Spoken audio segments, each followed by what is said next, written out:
अब महत्वपूर्ण खबर आपको बताएंगे। किसी जमाने में आपने सुना होगा कि उत्तर प्रदेश में पंजीरी घोटाला हो गया।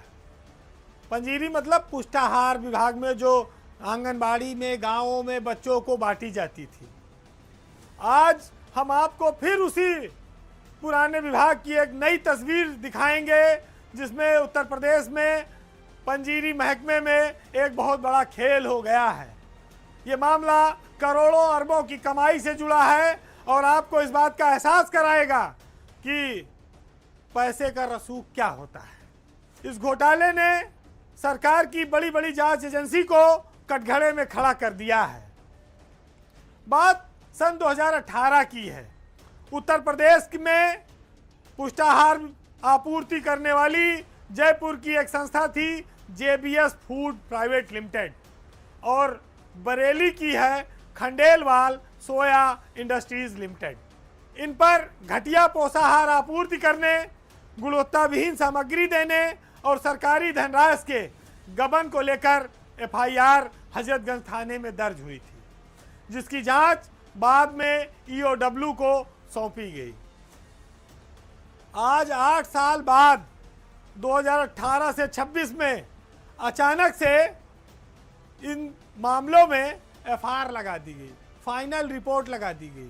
फाइनल रिपोर्ट मतलब आरोपियों को दोष मुक्त कर देना, क्लीन चिट दे देना। यह फैसला बड़ा आनन फानन में हुआ है। ईओडब्ल्यू की उस समय डीजी थी नीरा रावत। ये फरवरी में फैसला हुआ। बताते हैं कि दबाव इतना ज्यादा था कि इस मामले में किसी ने पुनर्विवेचना कराने की भी हिम्मत नहीं दिखाई और एफआईआर ईओडब्ल्यू ने लगाई और न्यायालय को भेजी, लेकिन अभी न्यायालय ने उसको स्वीकृत नहीं किया। लेकिन इधर तो जल्दी है, जो माल पिए बैठे हैं उन्होंने कहा जेबीएस फूड प्राइवेट लिमिटेड को जल्दी से एफआईआर मिल गई, अब इनको जल्दी से ठेका दो। अब चमत्कार शुरू हो गया, क्योंकि रास्ता ये निकाला गया कि अब पुष्टाहार की आपूर्ति केंद्र सरकार की संस्था नैफेड करेगी। अब नैफेड में जो जो रजिस्टर्ड होंगे वो अपना वेंडर हैं, वो सप्लाई उनको, सरकार तो नैफेड से ले रही है। 2018 में इन दोनों कंपनियों को ब्लैकलिस्ट करने के लिए भी लिखा गया था। इसके खिलाफ ये लोग हाई कोर्ट गए, लेकिन हाई कोर्ट से भी उन्हें कोई सीधी राहत नहीं मिली। अब जेबीएस फूड प्रोडक्ट रातों रात, जैसे उसको इधर क्लीन चिट मिली, वैसे उसने लखनऊ के बीकेटी इलाके में एक फैक्ट्री लगा दी, क्योंकि जो नैफेड ने टेंडर निकाला था आपकी बाहर, उसने उसमें लिखा था कि वही फर्म अब पुष्टाहार की सप्लाई में ठेका में टेंडर डाल पाएगी जिसका उत्तर प्रदेश में उत्पादन होता होगा, इकाई लगी होगी। तो उधर ईओडब्ल्यू से क्लीन चिट मिली, तड़ से फैक्ट्री बीकेटी में जमीन लेके खोली गई। 8 फरवरी को फैक्ट्री का रजिस्ट्रेशन हुआ इसी साल 2026 में और 9 तारीख को उसकी जमीन ले ली गई, रजिस्ट्री हो गई। 16 तारीख को पर्यावरण विभाग ने जेबीएस फूड को एनओसी दे दी। 8 को रजिस्ट्रेशन, 9 को रजिस्ट्री और 16 को पर्यावरण की एनओसी मिल गई और 16 तारीख को ही नैफेड ने टेंडर जारी किया कि हम पुष्टाहार खरीदेंगे। अब उत्तर प्रदेश की संस्थाएं आवेदन करें। इधर तैयारी करा के टेंडर डलवा दिया गया। अब आप सोचिए कि कितने तेजी से काम हुआ सिर्फ एक कंपनी को लाभ पहुंचाने के लिए, जेबीएस फूड प्राइवेट लिमिटेड को।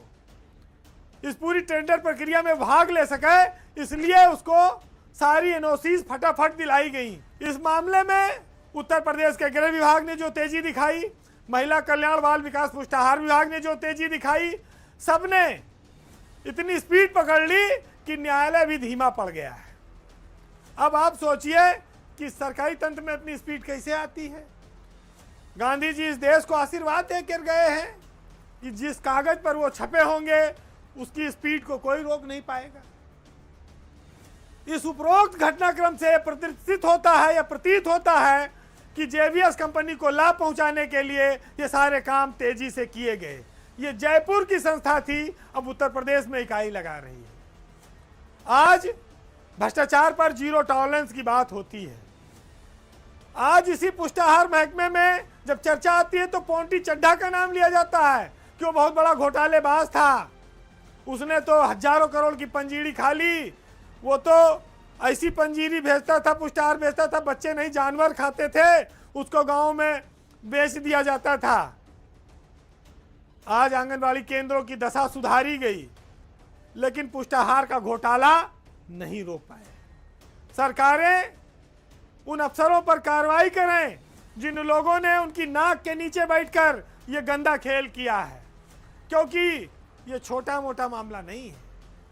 इसमें कई करोड़ की घूसखोरी की चर्चाएं हैं। उसमें कौन कौन लाभान्वित है, इस पर कार्रवाई होनी चाहिए। लेकिन समस्या इस बात की है कि जिन पर निगरानी का, जिन पर जांच की जिम्मेदारी थी, जब मेरा मुंसिफ ही मेरा कातिल है तो फिर किसी से फरियाद क्या करना। फिलहाल सरकार से उम्मीद है कि इस मामले में पुनर्विवेचना के वो आदेश करेगी। आज के पावर सेंटर में इतना ही। सच और झूठ का फैसला अभी आना बाकी है। हम इतना ही कहेंगे कि जो लोग ताकत में हैं, जो लोग बड़ों पदों पर हैं, जिनके ऊपर इंसाफ की जिम्मेदारी है, वो सिर्फ बयान ना दें, वो ऐसा महसूस कराएं प्रदेश की जनता को कि भ्रष्टाचार के खिलाफ जो उनका जीरो टॉलरेंस है वो बड़े लोगों के लिए और प्रभावशाली लोगों के लिए भी है। आज हम आपको जाते जाते राहत इंदौरी के एक प्रसिद्ध शेर के साथ छोड़ जाएंगे और आप इसी से हर बात का अंदाज़ा लगाइए कि ताकतवर का हर फैसला सही होता है। कि झूठ से, सच से जिससे भी चाहें यारी रखें, आप तो बस अपनी तकरीर जारी रखें। और आपके पास चहेतों की एक फहरिस्त है, सब पे अपनी दस्ते करम बारी बारी रखें। और इन दिनों आप बाजार के मालिक हैं, जो भी चाहें कीमत हमारी रखें। नमस्कार।